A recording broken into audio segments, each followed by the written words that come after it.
याआधी महाजनांनी घेतलेल्या बैठकीचं दादा भुसे यांना निमंत्रण नव्हतं। उपमुख्यमंत्री शिंदेसाहेब यांचा नाशिकचा दौरा आहे आणि त्यामुळे एक आढावा बैठक त्यांनी त्या ठिकाणी बोलवलेली आहे, त्याचं आमंत्रण मलाही आहे। पण उद्या आमची मोठी बैठक या ठिकाणी भारतीय जनता पक्षाची इथे आहे। माननीय मुख्यमंत्री महोदय येत आहेत, त्यामुळे मला जाणं शक्य नाही। आणि मला असं वाटतं की परवाही माननीय मुख्यमंत्री महोदयांनी बैठक घेतली, त्या बैठकीला मी नव्हतो। नाशिकच्या संदर्भामध्ये बैठक घेतली त्यासुद्धा मी गेलेलो नव्हतो। आज शिंदेसाहेब घेत आहेत, अजितदादांनी कुंभमेळ्याच्या संदर्भात माहिती घेतली। मला वाटतं हा अतिशय मोठा आपला धार्मिक कार्यक्रम आहे। फक्त मला जर वेळ असेल मी नक्की गेलो असतो, परंतु मला अजून त्या ठिकाणी आज उद्या सीएम साहेब आमच्याकडे येत आहेत, त्यामुळे कार्यक्रमाची थोडी गर्दी आहे, त्यामुळे मी जाऊ शकलो नाही एवढंच।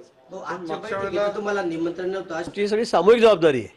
असं काय नाही किंवा त्यांनी आढावा घ्यायचा नाही, आम्ही आढावा घ्यायचा किंवा आम्ही घेऊ नये त्यांनी घेऊ, असा कुठलाही प्रश्न नाही। शेवटी मुख्यमंत्री हे राज्याचे प्रमुख असतात, उपमुख्यमंत्री त्यांचा मान सन्मान तेवढाच आहे। मला वाटतं त्यांनी जर वारूम केली, त्यात जर आढावा घेतला कामाचा, तर अधिक गती कामांना येईल ना। अधिक गतीने आम्हाला काम करायचं आहे, त्यात वाईट काय? त्यामुळे काहीतरी दोघांमध्ये मतमतांतर आहे आणि वाद चाललेले आहेत, तिन्ही पक्षांमध्ये युतीमध्ये मिठाचा खडा पडला आहे, असं समजण्याचं अजिबात कारण नाही। नाशिक शहराच्या विकासाच्या दृष्टिकोनातून बैठक आयोजित केलेली आहे। त्या बैठकीमध्ये सर्व लोकप्रतिनिधी, सर्व अधिकारीगण तिथे उपस्थित असतील आणि त्यातल्या त्यात नगर विकास विभाग आणि येणाऱ्या कुंभमेळ्याच्या पार्श्वभूमीवर काय काय कार्यक्रम आतापर्यंत आपण प्रस्तावित केलेला आहे त्याचा आढावा माननीय उपमुख्यमंत्री महोदय घेतील।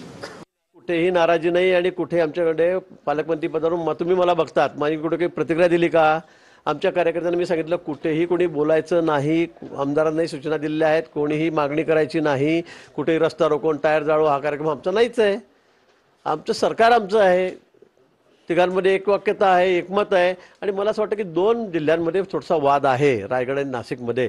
मला वाटतं तिन्ही आमचे नेते बसून या संदर्भामध्ये लवकर निर्णय करतील। पालकमंत्री पदावरनं एकीकडे तिढा असतानाच जे आहे आता टीका देखील होऊ लागलेली आहे, असं देखील म्हटलं जातं की पालकमंत्री पदावरून कोल्ड वॉर सुरू आहे महायुतीमध्ये। पालकमंत्री पदाच्या संदर्भातले सर्वस्वी अधिकार माननीय मुख्यमंत्री महोदय, माननीय उपमुख्यमंत्री महोदयांचे आहेत आणि या संदर्भातला त्यांना जे योग्य वाटेल ते निर्णय ते त्या ठिकाणी करतील। त्यांनी केलेल्या निर्णयाचं पालन करणं कार्यकर्ता म्हणून आमची जबाबदारी असेल।